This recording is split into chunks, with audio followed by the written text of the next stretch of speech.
You see all this, the many goats of different breeds, the Kalahari Reds, the Boa, the West African, the Savannah, the Sunny. Guys, listen, I just came to say that all of this is not as a result of what? A 1 month old investment, which return we have just gotten. Nope. If you've been following us for a while now, you would believe me when I say that all of this is as a result of over 5 years of investment, of experience, of experiencing some huge setbacks. Actually, where I am is as a result of a setback we encountered last year, December, this year, January, which pushed us out of Brekum. And then we had to come to Suhum. So you hear me say, Commercial Line and Development Farm, Suhum in the eastern region of Ghana. Until very recently, it never used to be Suhum in the eastern region of Ghana. It used to be Brekum Senase in the Bono region of Ghana. But hey, it is all part of the journey. And so why do I sound all sentimental today? It is because just over the weekend, we had a webinar with a group of veterinary college students. And some of the questions they asked really ran deep. And you know, recently, Fred did a video on why he believes there is this misconception out there about how as soon as you enter into this industry, you become a millionaire. Well, today, I want us to go see Fred. And because I know most of you were not privileged to be part of that webinar we had with the students, you know what?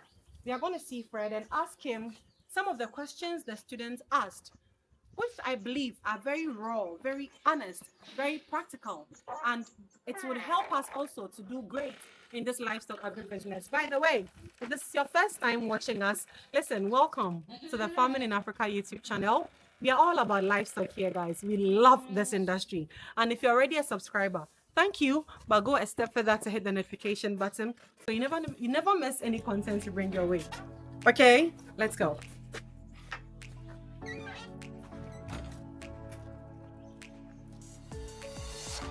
Hi, Fred.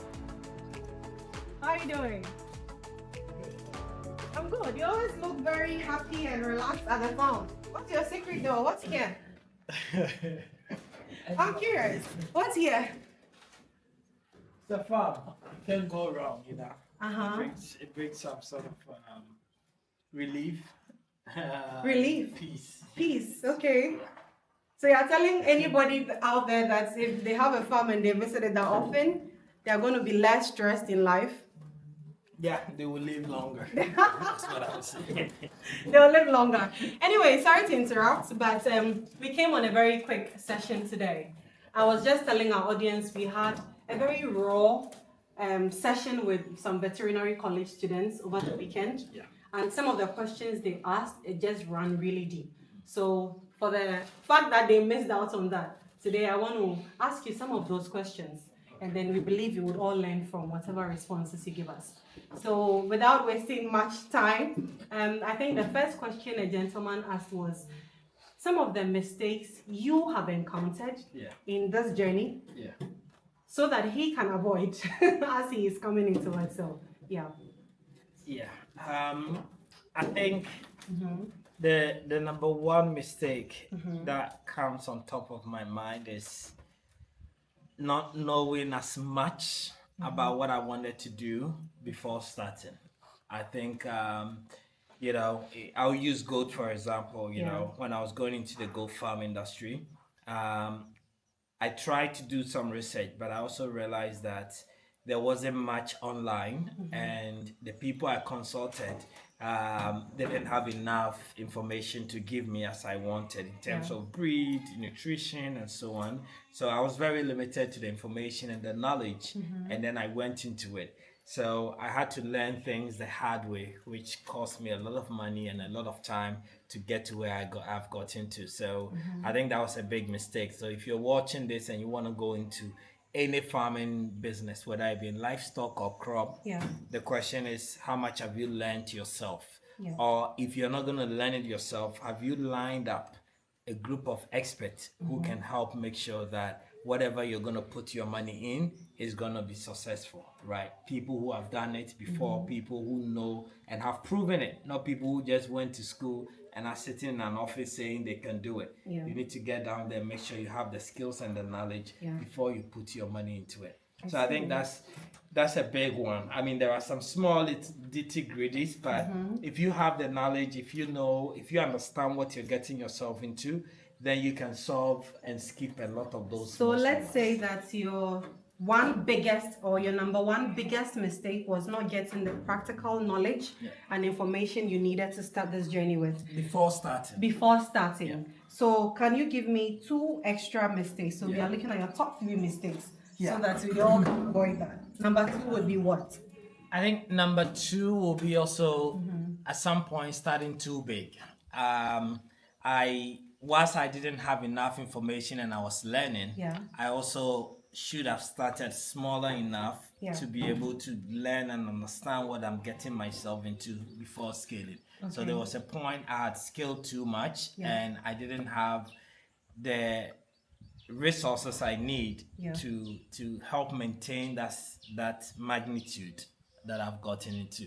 So if I'm supposed to do it again, definitely I will.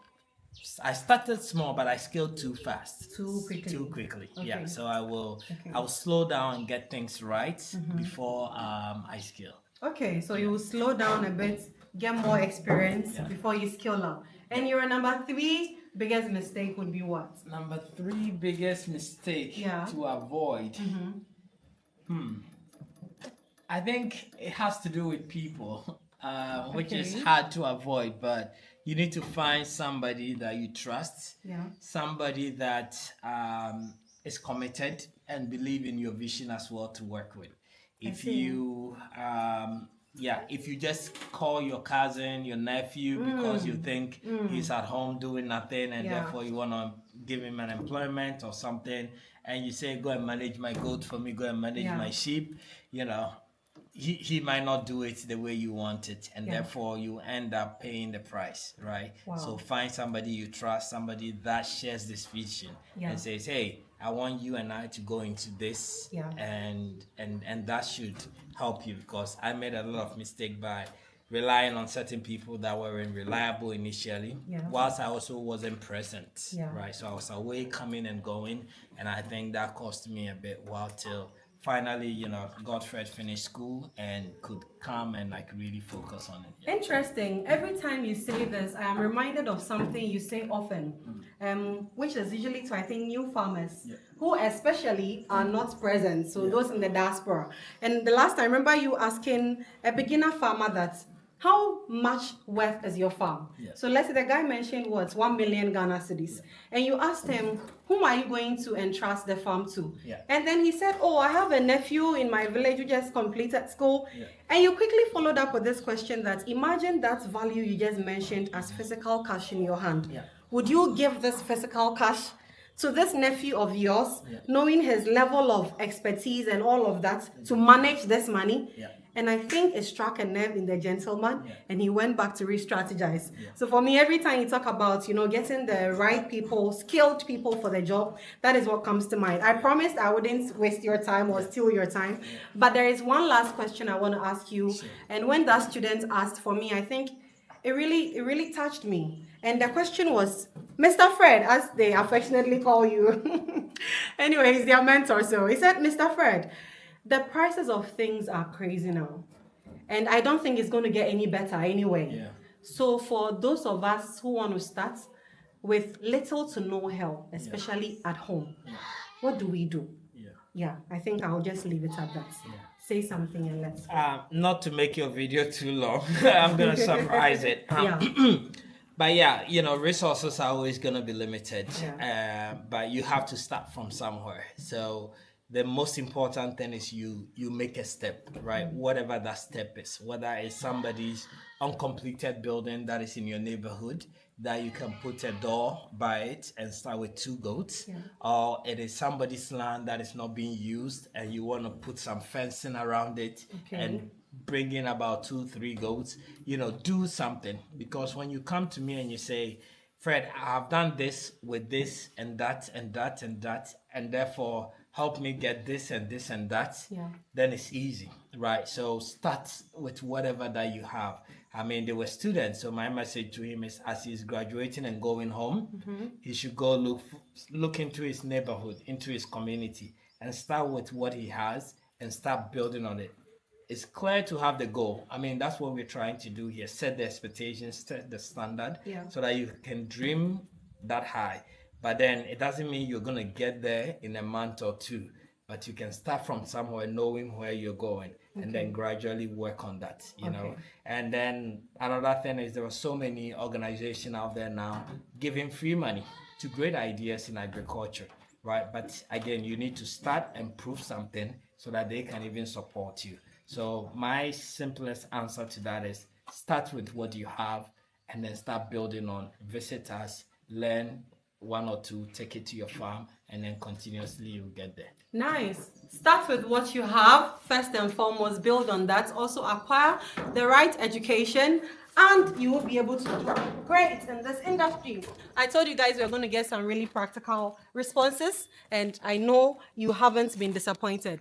Till we come your way again with yet another impactful video, thank you for doing this journey with us. And hey, as always, do like, subscribe, and share, because there are lots more people out there like yourself who are interested in learning from agric channels like ours. Thank you so much, and see you in another video. Bye-bye.